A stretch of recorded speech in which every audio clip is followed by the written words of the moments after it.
like this is going to be amazing. And I'm going to lead the product strategy. And the PM is the CEO of the product. And then they discover, no, the CEO is actually the PM of the product. And you're someone who does a lot of project management and delivery stuff. Hey, it's the Product Experience, and I'm Randy Silver. For the last few months, every time I ran into Dave Wascha, I'd ask him when he's finally going to come on the podcast. And he was always up for it, but the question was always, what are we going to focus on? What are we going to talk about? Then we ran into Matt LeMay, and he told us that we had to talk to Dave about The Reckoning, which sounds like a really scary movie, actually. Or, as I came to finally understand it after talking to Dave, it's the end of product management as we know it, which is also kind of scary. But what does it actually mean? Stick around and find out. Dave, thanks so much for joining us today. How are you doing? I'm doing well. How are you guys doing? Very good. Yeah, all good here.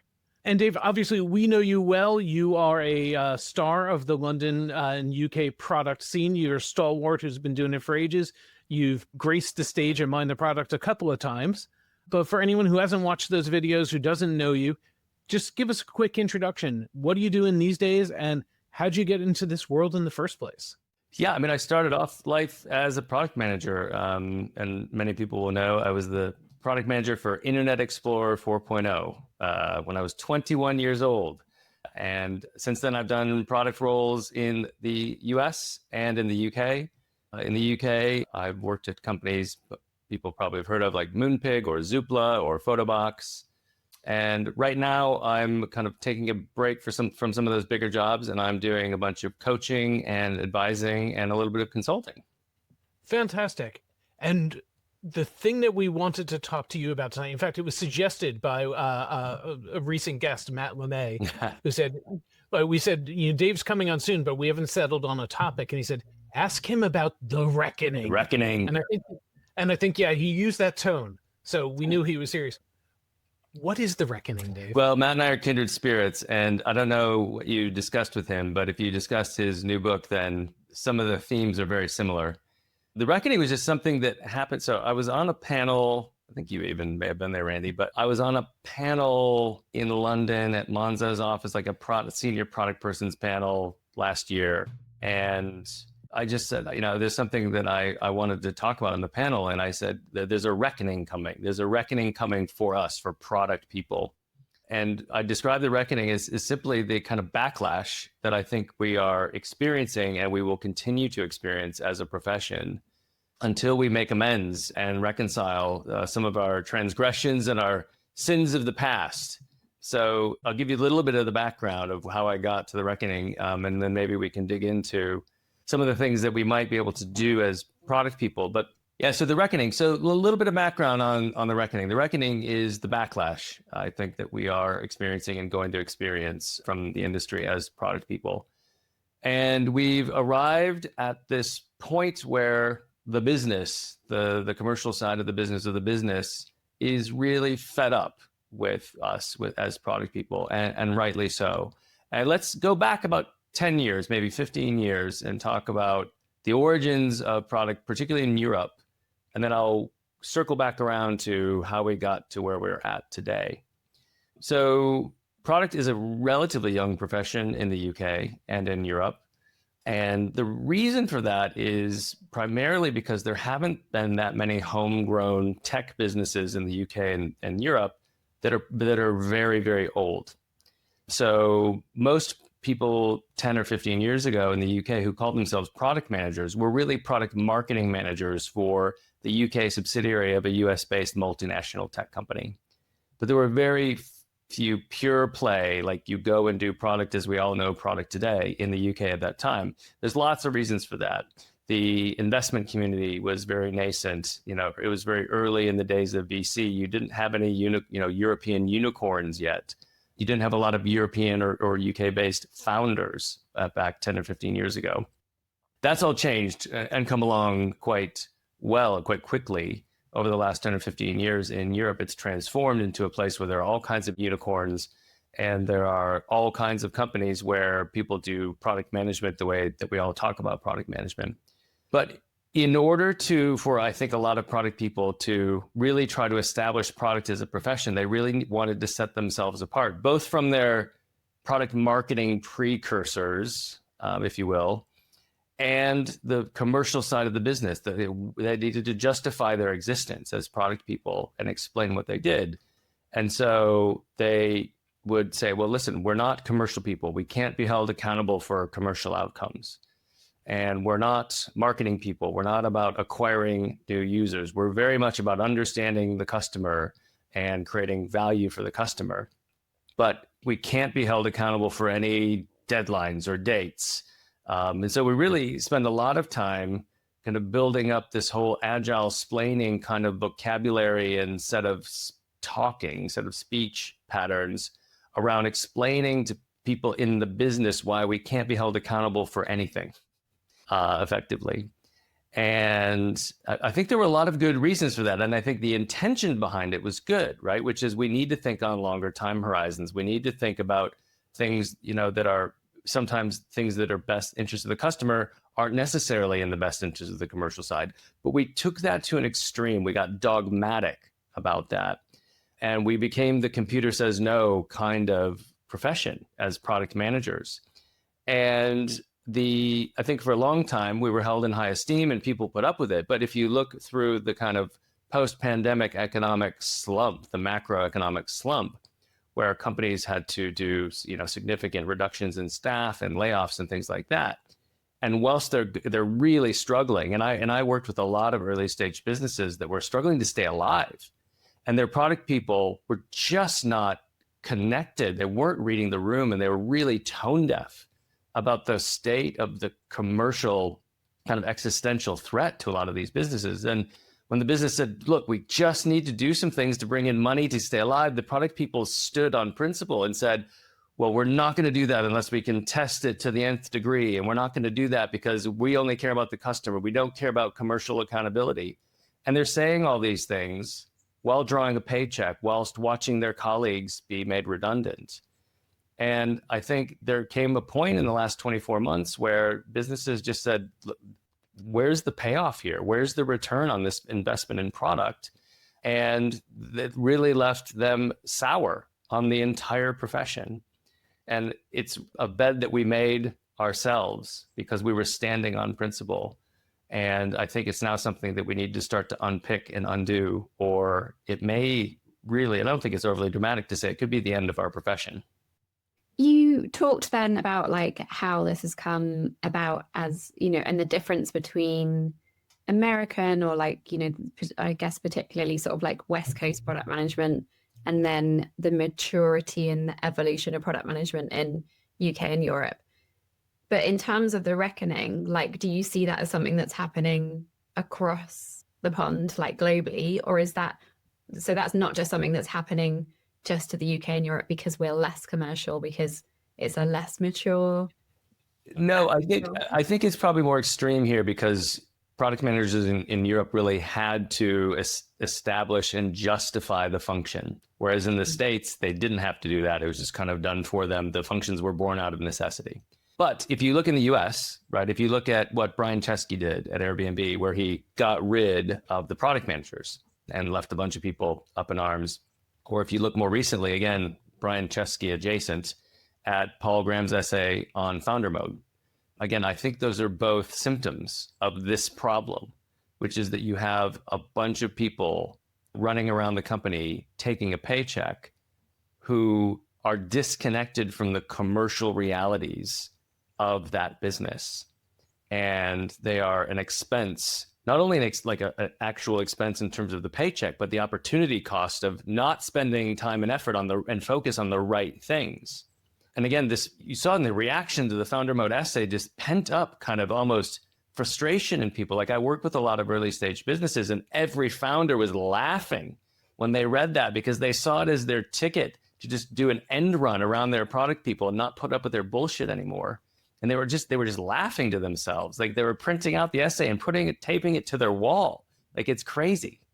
Dave, it's interesting. You're talking about startups there and Brian Chesky. We'll definitely want to come back to that. But I want to first go a little bit deeper into the companies outside Silicon Valley anyway. So whether it's Europe or whether it's companies that were more established or industries that weren't tech focused and have come around over the past few years and put in product teams, a lot of them put them in as part of IT, as an part of old school IT. And I've worked in places where we've begged to be part of to have the responsibility for our actions, to be let in on P&L, not necessarily to own it, but to have a seat at that table, and conversely for the business, in air quotes, to come sit with us and be more of a partnership. So you're talking about this as being something product has done to ourselves by not taking the responsibility. I'm curious as to how you think about it from the perspective of the businesses. As you said, in the US and Silicon Valley, they were set up to have product management, have some responsibility, but lots of other ones didn't. So where do we start from that perspective? How do we change the focus? It's not just product people growing up. How do we bring the business along as well?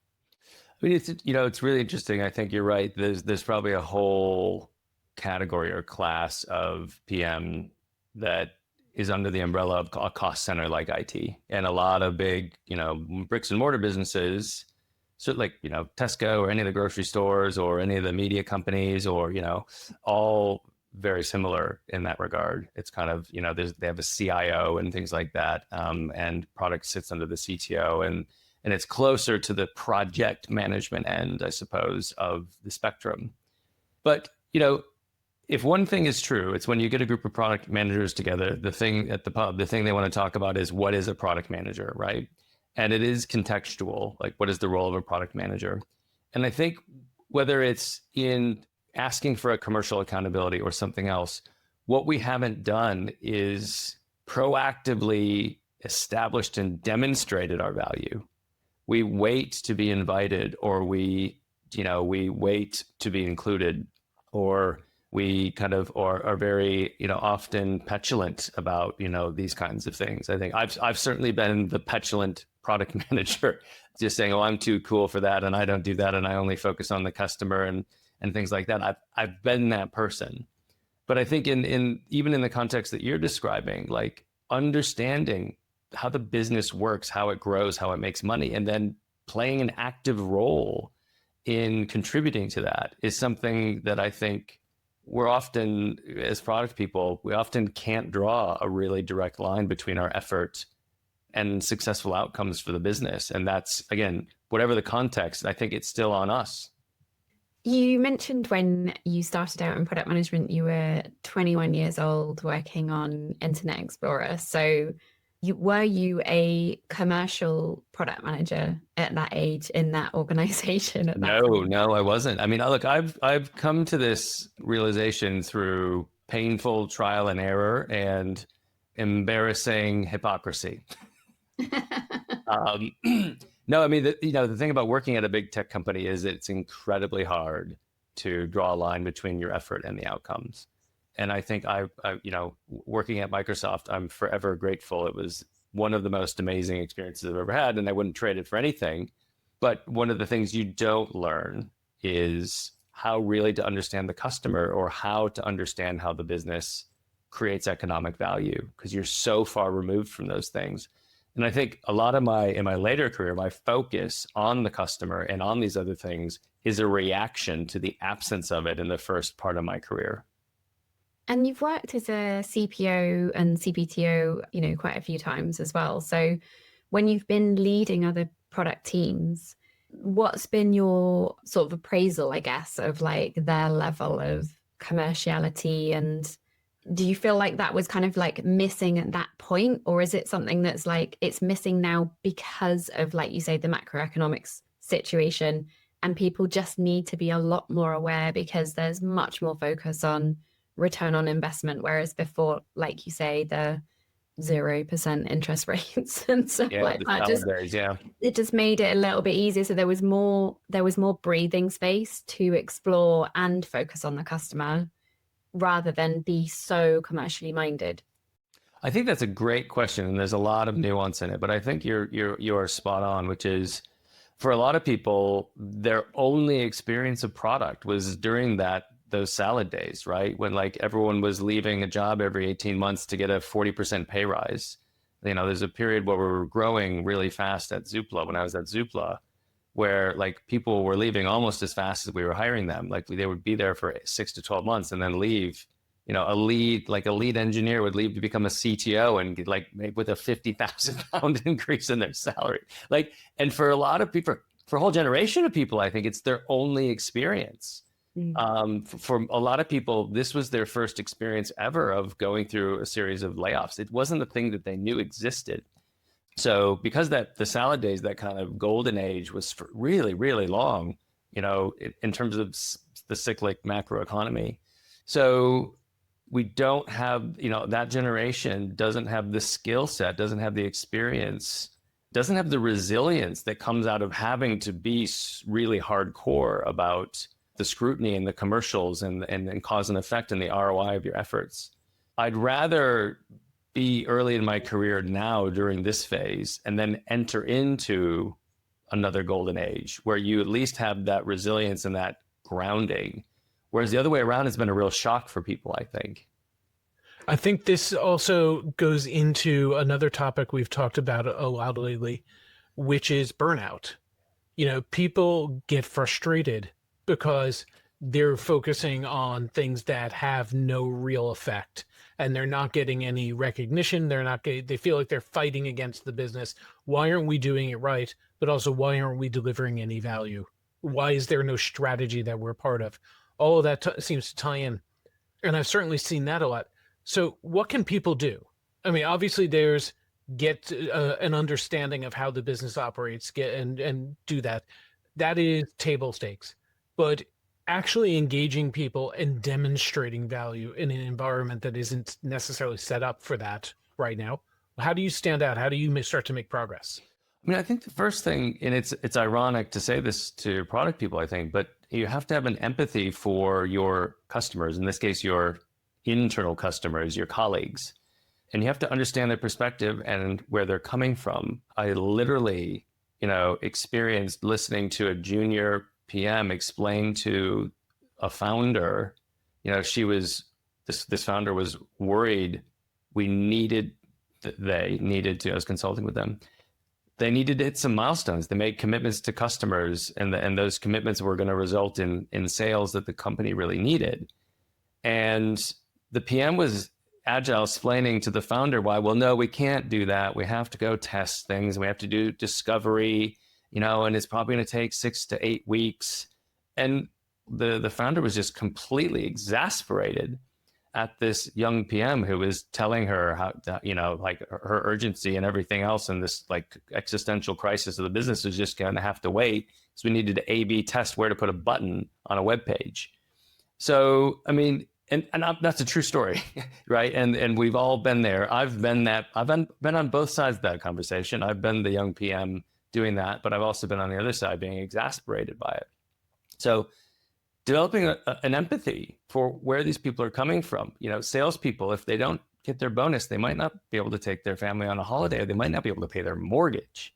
And founders or CEOs, right? Like they're accountable for the whole business and all the employees in the company. And they take that seriously. It's a heavy weight that they carry with them, and everyone wants to succeed and everyone wants to do well. And a lot of that's dependent on the product proposition being a good one. So everyone's dependent on the product people, but the product people often come across as just so tone deaf and disconnected from what's going on. So thing number one is just develop that empathy that we're all supposed to develop with customers, but develop it for the internal customers and understand where they're coming from and adjust accordingly. Like, it is not time to do lengthy discovery or A/B test minor UX changes when there's an existential crisis in the business. Like, don't stand on principle. Dig in with everyone else. Like, join the fight and get in there and start doing work shoulder to shoulder with everybody else. So that, I think, thing number one is developing that empathy and demonstrating that you understand where people are coming from. And thing number two, as you said, is you do need to understand how the business works. And I think you say that like, we all know that and we all do it, but people don't, and I've even later in my career, I've continued to perpetuate this problem. So at Zoopla, we intentionally hired most of our PMs without real estate experience. That was by design. But the thing that we didn't do in onboarding and everything else was tell them, A, how does the industry make money? But more importantly, how does Zoopla make money? We just didn't do that. I was in this position of being able to influence and educate. We had 26 teams at one point, so it's like 25 or 30 PMs. But at one point I realized maybe 5 or 10 of them understand how the company makes money. And not only did that keep them from having the commercial context to really demonstrate progress, or, in Matt's words in Matt's book, be impact first, but it undermined the credibility of product management, because the commercial people just were these people do not get it, and I just had a moment where I was really embarrassed and just wow, it's true, they don't get it. And that's on me as the leader of the product team. So the two things are that empathy, developing it and demonstrating it, and then really making sure that you understand the economic kind of drivers of the business and make sure that you're focused on contributing to them. Hey, Lily, you're the CPO for a product that's just in English. What's holding you back from going multilingual? Well, in short, it's expensive and hard, and we just don't have the team to manage it. Okay, so this is where I love AI. Today's podcast sponsors TransFX, that's TransFex, have used AI to solve this problem and help organizations scale and grow into more markets. They help teams build and automate the localization process in a way that just works. And it can sync with tools like Figma and Jira, saving a lot of time for designers, developers, and marketers.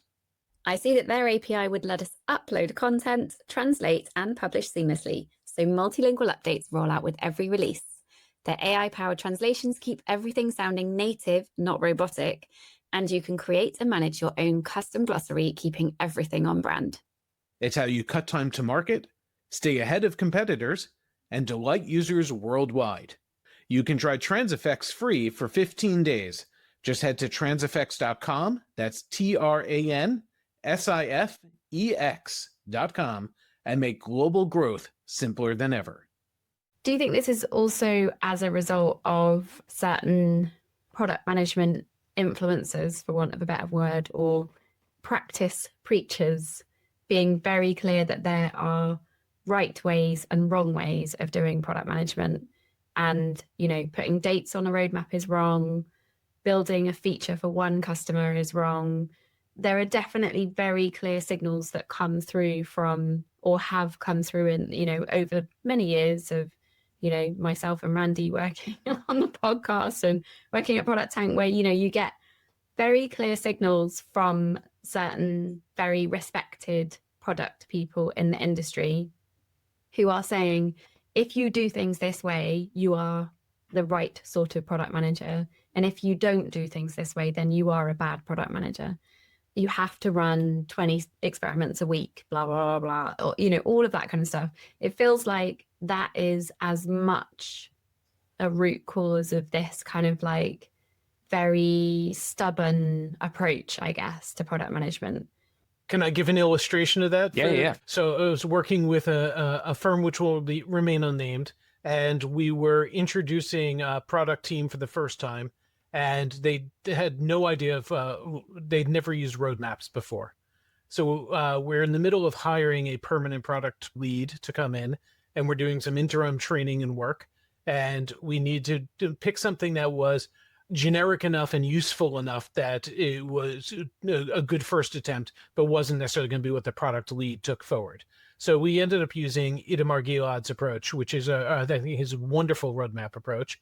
It is time-based. It is quarterly based. It looks a bit like a Gantt chart, but rather than saying we're going to do these activities, it says this is what we're going to focus on, the problems we're trying to solve. So it's very thematic, and I think it's a really strong approach. And as I'm introducing it to people, one of the questions comes from somebody who does have some product experience and said, but Marty says we're not supposed to have dates on roadmaps. And ignoring the fact that that's not an accurate representation of Marty Gagan specifically in this case, the answer had to be something like, do you think that's what Marty would say about this type of organization? Do you think that's where this organization is right now? Do you think you've earned the trust to do a now, next, later approach? It was a very interesting discussion. So yeah, I mean, Uncle Marty, good old Uncle Marty, describes in his books companies that do not exist, unfortunately. And people think that if their company doesn't look like a company in Inspired, that their company isn't doing it right. I mean, the unsatisfying but true answer, and I've arrived at this after heading into 3 decades of doing this, is there are as many flavors of product management as there are product management jobs. And the right thing to do at an early stage company is completely the wrong thing to do at a later, more late stage, more mature company. The right thing to do at a B2C business is the wrong thing to do in a B2B business. The right thing to do in a regulated industry is completely the wrong thing to do in an unregulated industry, and so on and so forth. And how, look, nothing against Marty Kagan. I knock his books, but the guy's brilliant and obviously successful. Like, can you imagine the challenge of trying to take everything he knows and codify it in a book, right? Like, you can't, because there genuinely are as many different product management jobs as there are companies in product management roles out there. And that's the unsatisfying answer. And it's why when you get a group of product managers together at a pub, all they want to talk about is what is product management, because it's different for each and every one of them. But Lily, I think you're right. Like, we are always grasping for, because our kind of profession is rife with imposter syndrome. And one of the challenges of product management is it's really hard to know how you're doing as a product manager. With engineers, because they're efficient and they're 10x engineers and they code fast and they're super technical. Or with designers, they're brilliant and they get things done really quickly and they've got a portfolio to show. And marketers, have all their performance stats, but we don't have that in product management. And so we're constantly looking around, grasping on for, like, how do we know what the right thing to do is? And we kind of lionize people like Uncle Marty, and we get dogmatic about some other book that says, and the reality is that we can take all those things, we should learn from them, we should absorb them, they should be a tool in our toolbox. But I think you're right, it's that dogmatism, because it's so hard that product management is one of those roles where you're constantly put in a position of having to prove the counterfactual. Like, no other profession has that challenge where you have to prove what would happen if you didn't do what you suggested, right? Like, I think that's unique to product management. And so we're in this terrible quandary where I think it's probably part of the reason why we had to fight so hard to establish what the role was in a company, which ironically has led to the reckoning, right? But I think you're right. That's a really good point. Okay, right. So hang on. You just said that there was all kinds of different flavors of product management. So is there not a case for there is a version of a product manager, which is the customer-centric, like customer value version of a product manager. Yes. And there's a version of a product manager, which is the commercial, like numbers first version of a product manager. And, we have needed those customer-centered versions first because we've needed to differentiate and really deliver value in order to make our mark in the market. But now we need this other flavor. So it's not that one is wrong or there's going to be a backlash. It's more like there needs to be an evolution of the role, or people either need to evolve or there needs to be different. Maybe it's called something else, like a publisher or a production person or I don't know, whatever, producer or whatever. I do think product managers need to adapt, but you don't need to adapt, but you need to be in the right role at the right time, the role that the company needs, right? So you don't want to be the discovery, blue ocean, red sea, green field PM when the company is having an existential crisis and needs to make money in the next quarter, right? Mm-hmm. And you certainly don't want to be one that stands on principle in that position. And unfortunately, I see all kinds of junior PMs come into early stage startups with this romantic vision of hey, this is going to be amazing and I'm going to lead the product strategy and the PM is the CEO of the product. And then they discover, no, the CEO is actually the PM of the product. And you're someone who does a lot of project management and delivery stuff. And if you don't like that, you should go work somewhere else. I mean, Or more recent example, again, born out of my own fuck ups, is, at Zoopla, we had to do this massive replatforming of 3 different businesses simultaneously. And we hired, and at the same time, I was hiring a bunch of new PMs, and I was hiring the greenfields kind of growth, kind of product-led growth kinds of PMs. And like, they were amazing. And I was so excited about this cadre of PMs that we had, talent that we had hired. And they came in and they were forced to project manage replatforming stuff with engineering teams, like known, unknown, like it was complicated, but not complex. It was just work, and we had to get it done and like throw up a Kanban board and get to it. And they lasted about 6 to 12 months before most of them left. Then we replaced them with people that were more suited to doing the replatforming. But then guess what happened? The replatforming ended, and it was time for the product-led growth. And all of the PMs that were really well suited to the project management of the replatforming were kind of wandering around lost and aimless. And it was incredibly unfair of me as the person's kind of responsible for the org to put both of those groups in those awkward positions of kind of mismanaging their expectations and deploying them in areas that didn't play to their strengths or even what they really wanted to do or what they thought the job was. So I think that's a great example of like twice in a row, not just once, but twice in a row, I hired multiple PMs at the wrong stage. They were really well suited to a stage that we were not in.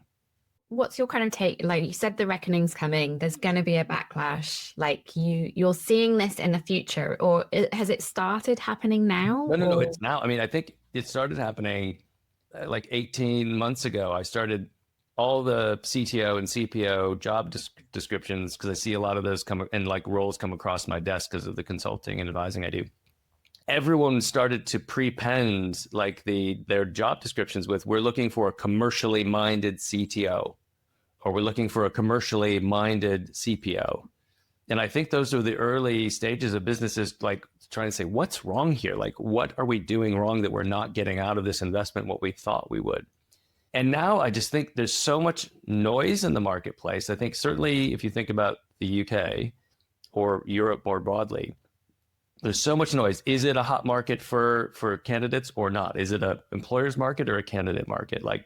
And I think a lot of the employers have been burned. I think they're skeptical. I think they're hesitant to move quickly. They're putting people through exhaustive processes. Like I'm hearing that a lot because they just don't want the same thing to happen again. So we're already seeing this backlash. We're seeing founders grasping on to printouts of Paul Graham's founder mode essay. We're seeing that. I've seen it happen. I've seen early stage businesses blow up in arguments and fights as a result of that. So I think we're in the middle of it. I mean, the question is, can we pull it out gracefully, or is it going to continue to get worse? So what does good look like now? In this case, it was some of the stuff we talked. Founder mode is everyone says we're going Elon on stuff, and then you see what's happened to X, and you see what's happened to the U.S. government. It's not necessarily a good thing. No. Yes, there are fat in places. Yes, there are times you want to be a bit ruthless and devilish to try and provoke things and try things, but you should do it with guardrails, and there are ways to do this better. And yes, Brian Chesky theoretically fired all the product managers, but what, as I understood it, it just proved that the complaint was everyone has their own roadmaps and they're now tied together, which just tells me you're running a shitty organization. You're not managing it very well, and bringing all the product people closer back to it is actually sounded like a compliment to me. But he said in a room full of designers and said it in a way to make the designers happy. So I have my own interpretation of these things, but in a startup to scale up, what does good look like from, where the founder is probably still the lead product person? What is good? I think maybe, and I'm halfway through writing a book on like the universal truths of product management. So this topic is really near and dear to my heart because I am actually trying to find the things that kind of cut across everything. But one of them is definitely this adaptability. You need to adapt to the nature of the situation that's in front of you, right? I mean, it's I'm not an agile splainer or a zealot, but like it's the nature of agile, which is you adapt the way you work to the nature of the work in front of you. And, assuming by the way, you can opt out of this. You can go take jobs that are well suited to what you like to do and you enjoy. I think where product people get really, really frustrated is when they take a job, it's not what they're well suited to or what they enjoy, and they spend their time trying to change the company around them. And I've never seen that be a successful strategy for a PM. And so they just spend their time kind of frustrated and bitter the whole time. And then they leave in a huff and go off and find something that's better suited to them.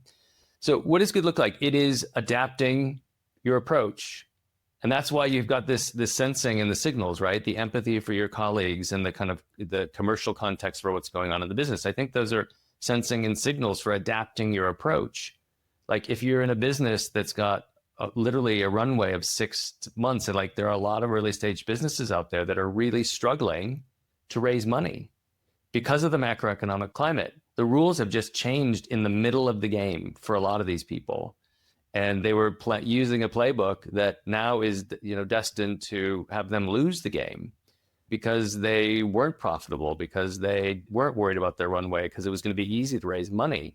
So if you find yourself in that situation, don't start talking about like doing discovery for 3 months and doing the, horizons B, C, and D out to 36 months. Like focus on what you need to do right now to unblock sales and prevent churn.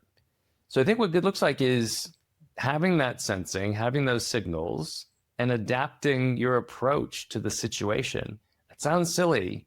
And I think a lot of people might say that sounds really obvious. I would challenge that most people don't actually do that. Is that a maturity thing though? Like it certainly in my years of doing product management, it's taken me a lot of growing and experience and understanding working in different organizations to develop that commercial awareness and everything. Like I think it's quite hard if you are fairly new to product management and you don't have that sort of level of maturity or experience of financial modeling and really experiencing the runway of a startup that's running out of money and stuff like that. So is that something that you can have as a younger entry level product manager, or is that reserved more for the more experienced, seasoned heads of products? No, I mean, I think that's a great question. I don't think so. I think that's why maybe I'm so perplexed by this sometimes. It's like, for me, it's been hard earned, right? It has been genuinely through trial and error and being the idiot and being the petulant product manager. But this is like a cheat code, it feels, for someone who's early in their career. I'm not talking about financial modeling or getting a degree in commercial finance, like just understanding how to read a balance sheet and literally understanding the business model of the company. That's all I'm saying. Like the bar's really low, and having that commercial context of the business. Like it's not a lot of work. It just requires you to maybe break some of the rules to go and get it. But I think it's like, can be a massive cheat code for people. Like, do as we say, not as we did, or learn from our mistakes. But like, if I could have prevented all this stupid stuff I got myself into by just listening to somebody 20 years ago, I wish I would have. Let me ask the other question on this one.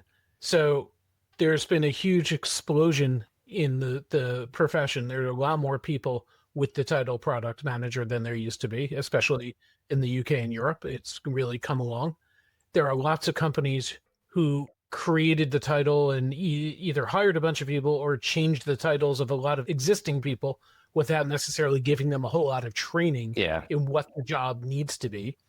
And now we've got tools that are coming out that allow us to do some things a lot more rapidly. I'm not going to say that AI replaces product managers, but certainly makes a lot of things potentially easier or faster. Do we just have too many product managers right now? Is the reckoning just getting rid of those crappy ones? Wow, that's another. I mean, this is taking this conversation in directions I haven't gone before. This is great. God, are there two? You know what? I mean, honestly, the answer could be yes. I mean, I hadn't thought about it that way. There are a lot of people out there who, it's not fair to say masquerade as product people, but like who they may even believe that they're product managers, but they're really not. They don't have the classic experience of a product manager that the way we would probably consider it. And I think that creates a lot of noise for employers, right? They have to, like I said, they're kind of spending a lot more time and effort trying to sift through all of those CVs just to find someone who's actually done the job before. So, it's interesting. There could be too many, right? There could be, I'm a systems thinker. Like, it could have been that the whole industry overproduced PMs, right? And people, there are universities where you can, I think, get degrees, semi-vocational degrees in product management. I've talked to business, do talks at business schools all the time talking about it. In the last few years, never got asked 5, 10, 15 years ago, very rarely. So it could be that, yeah, it's just there's an oversupply. That's a really fascinating angle. I don't think AI is going to replace PMs, by the way, but yeah, it's fascinating. I mean, I asked that question at the risk of sounding like an old fart, because all three of us, we've been around for a little while, and we've certainly made it. Well, at least Dave and I have made our share of mistakes. I'm not sure if you have, but I don't ever make mistakes. Exactly.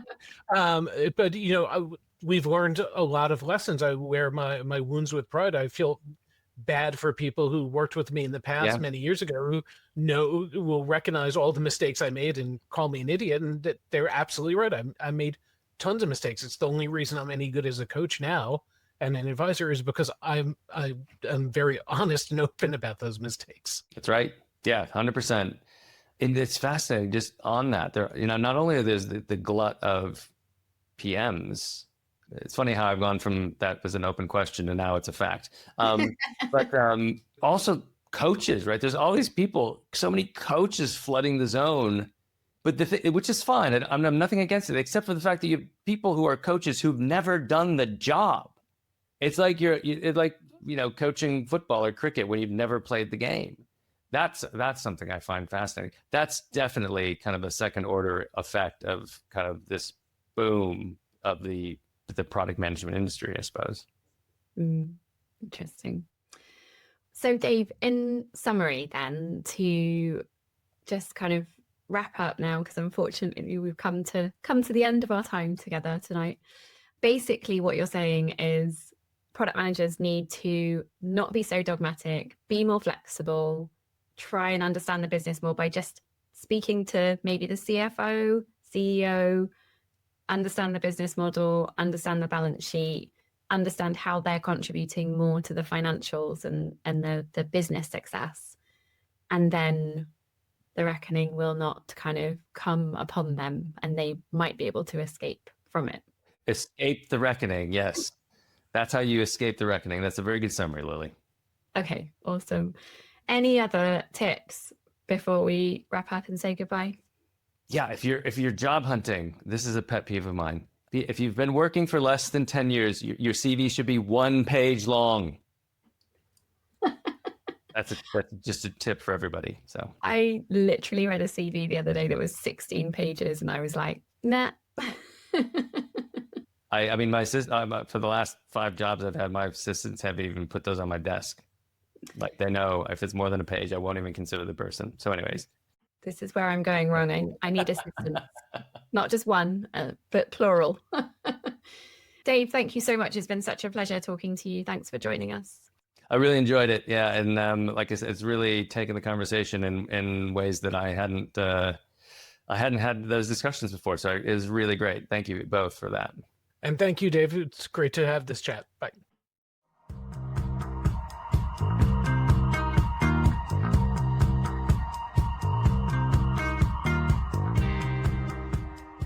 The Product Experience hosts are me, Lily Smith, host by night and Chief Product Officer by day. And me, Randy Silver, also host by night. And I spend my days working with product and leadership teams, helping their teams to do amazing work. Luran Pratt is our producer, and Luke Smith is our editor. And our theme music is from product community legend Arnie Kittler's band, POW. Thanks to them for letting us use their track.